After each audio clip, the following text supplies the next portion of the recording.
There was big news that killed the NBA Twitter this morning. A shams bomb, as they say, not a Woj bomb, but the protege.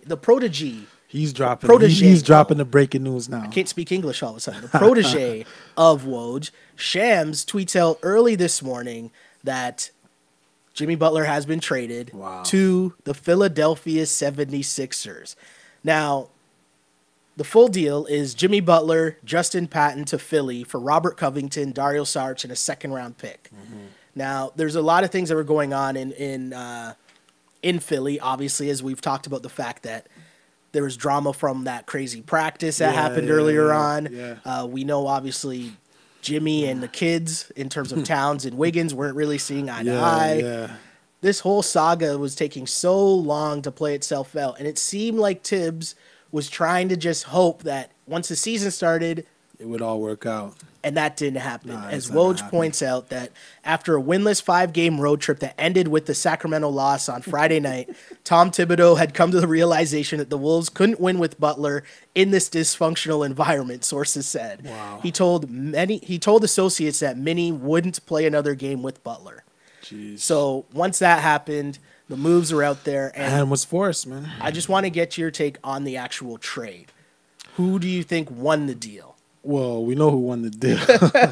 Philly definitely won that deal. I, for some reason, when I was reading the trade, I thought Philly would have got rid of Markelle Fultz. I thought he would have been like a piece that people wanted. I guess, and I don't think that's the case. Fultz hasn't looked good. I shouldn't say that. He has his moments. Right? He has his moments where he looks okay, but not number one pick. Right? I just thought they would have got rid of him. Too many guards, but man. Philly's the Raptors' number one threat now.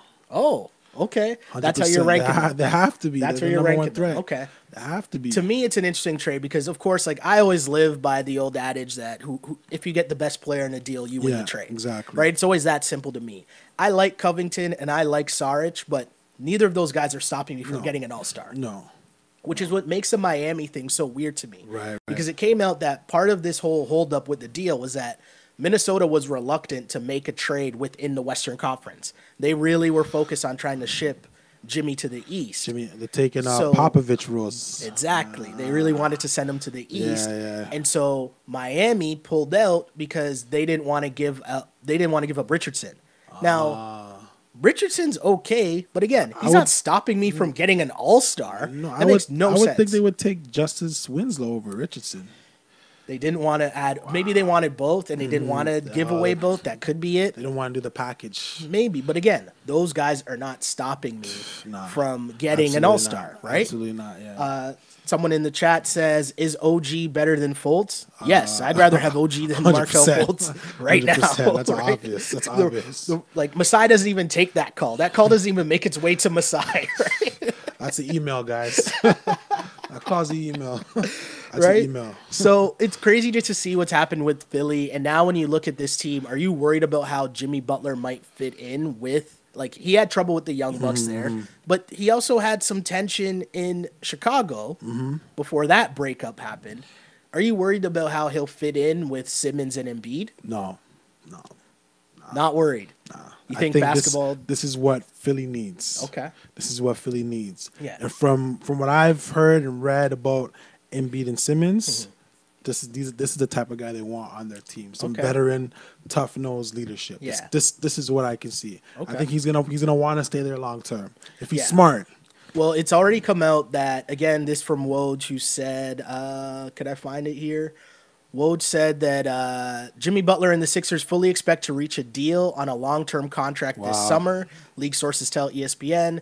Sixers made a deal with the plans to add Butler to a big three with Joel Embiid and Ben Simmons. Wow. Philadelphia will be able to offer Butler a 5-year max worth about $190 million, regardless of their other salary/cap situation.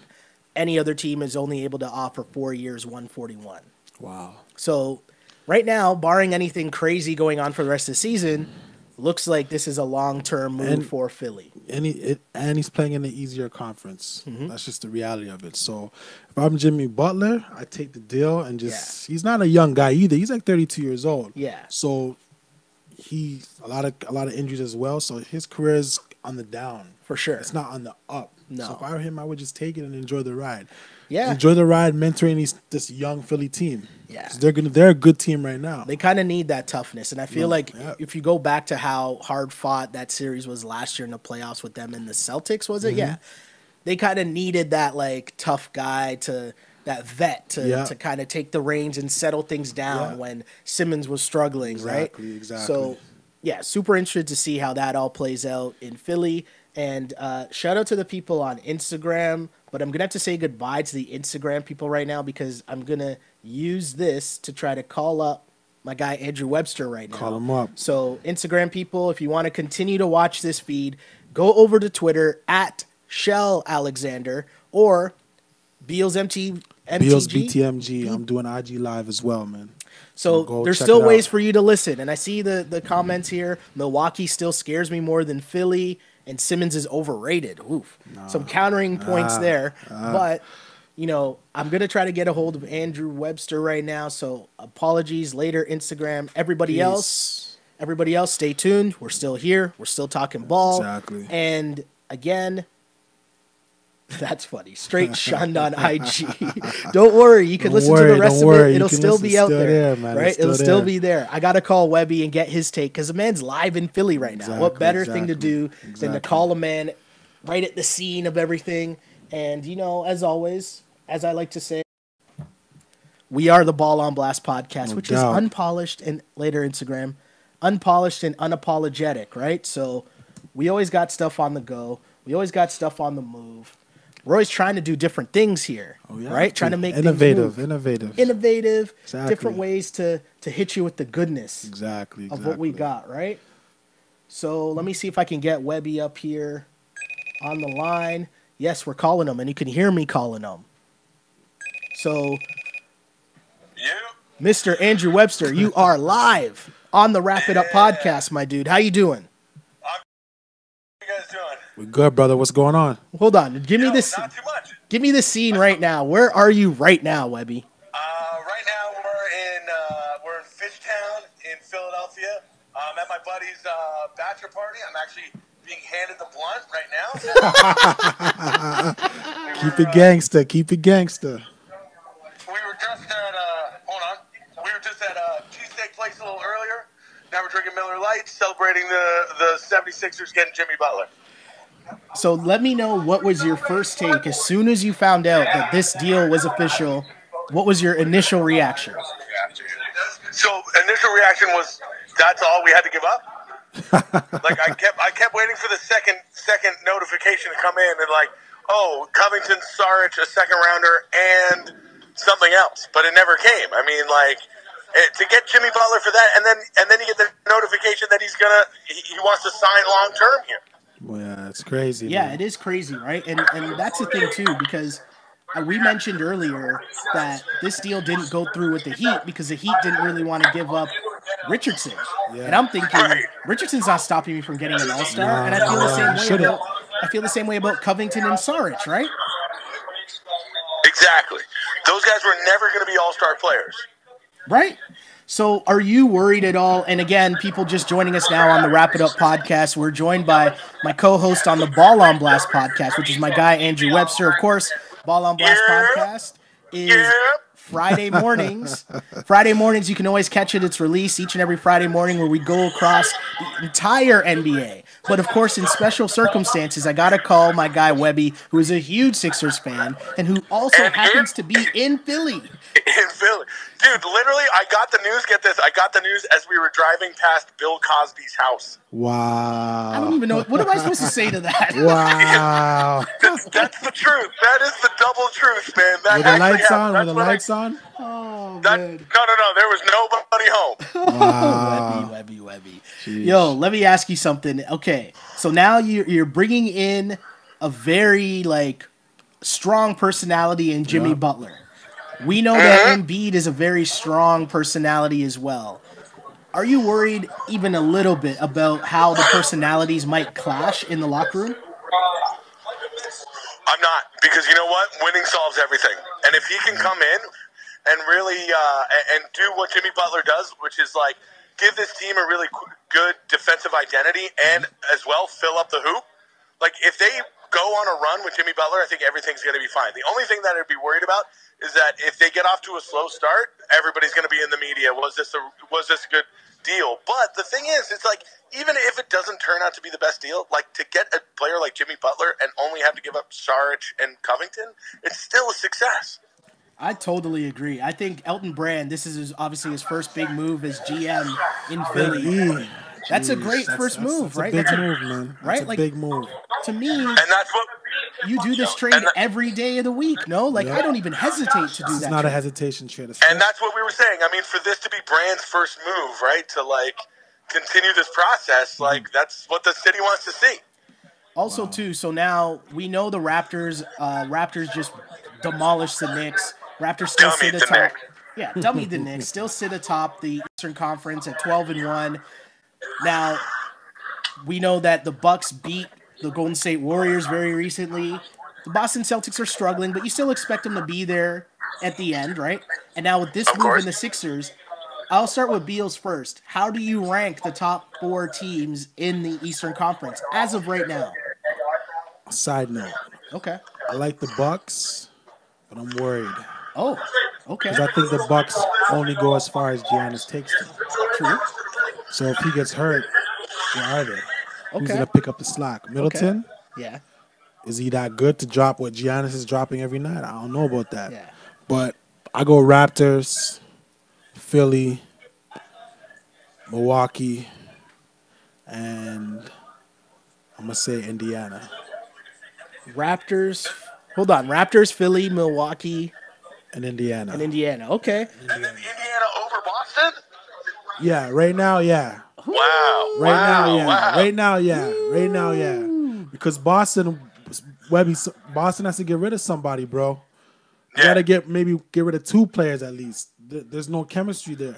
And you see the same thing that Kyrie Irving complained about, that LeBron was doing in Cleveland. He's doing the same thing in Boston. That's a good point. He's doing the same thing in Boston. It's interesting, and I mean, hey, I'm not one to pat myself on the back, but I'm gonna pat myself on the back here because I said there's too much ball to go around in Boston, and those young guys, Tatum and Brown, they, in their minds, whether it's right or wrong, in their minds, they think they're better than Hayward. Yep. And he got the bag. He's a superstar. He's starting. This isn't going to work. Nah. They're like, we got to the finals. We got to the conference finals last year. I don't know if that's going to work. But, Webby, I'm going to ask you the same question I just asked Beals. Who, in your mind, rank me the top teams in the Eastern Conference right now? Okay, so, Raptors number 1. Sixers, I'm going to put number 2. Just because adding that Butler piece in place of Saric and Covington is going to be such an upgrade. Yeah. And then I'll go Boston 3 and then Milwaukee 4.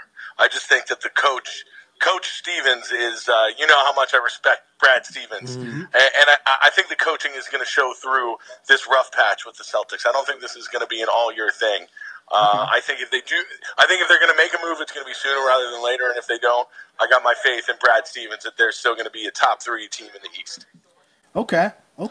That's dope. I mean, to me right now, as I look at it, I think I got to give the number 2 spot to Philly as well. Obviously, I'm sticking with the Raptors at 1 still. I'm going to give Philly the number 2 spot just because I think you're right. Jimmy Butler is a perfect fit for what a young team like the Sixers need. I'm just surprised it took them this long to make that move, to be honest. Yeah. Right? I thought they would have been more involved in the Kawhi sweepstakes, but we kind of know how that ended up playing out, where Pop wanted more of a vet coming back in terms of as opposed to younger players. Yeah. So this was a perfect move to me for Philly.